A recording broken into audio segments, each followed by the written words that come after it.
ఈ సృష్టిలో 84 లక్షల జీవరాశులు ఉన్నాయి అని శాస్త్రం చెప్తుంది.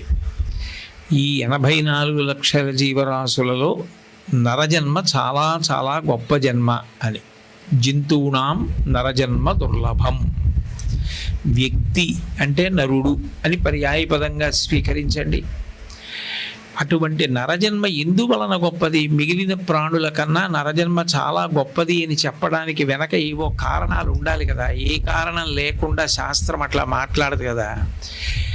ఆ కోణంలో పరిశీలన చేసినప్పుడు మిగిలిన ఏ ప్రాణికి కూడా భగవంతుడు కంఠం ఇవ్వలేదు. కంఠము అంటే మాట్లాడగలిగిన శక్తిని ఇవ్వలేదు.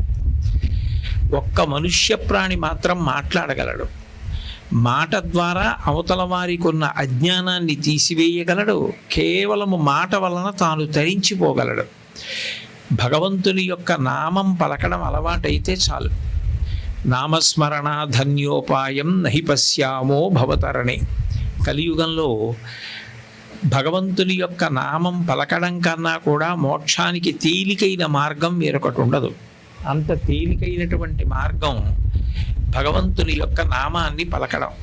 కాబట్టి అటువంటి నామాన్ని పలకగలిగినటువంటి అదృశ్యం కేవలం మనుష్య ప్రాణికి మాత్రమే ఉంది. 2, బుద్ధిని భగవంతుడు మనుష్యునికి ఇచ్చాడు కాబట్టి ఆ బుద్ధితో శాస్త్రాన్ని పరిశీలించగలడు. గురువుని స్వీకరించి గురువు ద్వారా విద్యని సంగ్రహించగలిగినటువంటి అదృష్టం మనుష్య ప్రాణికి మాత్రమే ఉన్నది.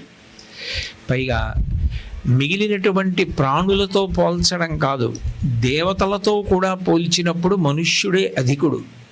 సాధారణంగా మనం దేవతలు గొప్పవారు అనుకుంటాం, కానీ ఒక కోణంలో పరిశీలన చేసినప్పుడు దేవతల కన్నా గొప్పవారు ఎవరు అంటే మనుష్యులే. కారణం ఏమంటే దేవతలకి కర్మాధికారం లేదు. వాళ్ళు యజ్ఞయాగాది క్రతువులు చేసే అవకాశం లేదు. కానీ మనుష్యుడు మాత్రం యజ్ఞయాగాది క్రతువులు చేసి దేవతలకి కూడా ఆహారాన్ని అందిస్తాడు. పైగా దేవతలు కొత్తగా ఇక పుణ్యం సంపాదించడానికి అవకాశం ఉండదు. క్షీణే పుణ్యే మర్త్యలోకం విశంతి. ఒకసారి వాళ్ళ పుణ్యం పూర్తి అయిపోయిన తర్వాత వాళ్ళు దేవతా పదవులలోంచి కింద పడిపోతారు. మళ్ళీ మనుష్య జన్మలోకి వచ్చేస్తారు. తప్ప మోక్షం పొందడానికి కావలసినటువంటి శాస్త్ర పరిశీలనం చేసే అవకాశం దేవతలకు ఉండదు.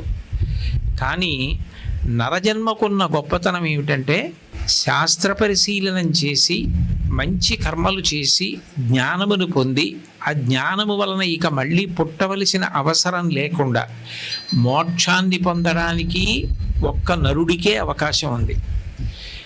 గొప్ప పుణ్యం చేసుకుని దేవతా పదవులలోకి వెళ్ళి స్వర్గలోకంలో మంచి మంచి స్థానములను అధిష్ఠించడానికి అవకాశము నరుడికే ఉంది.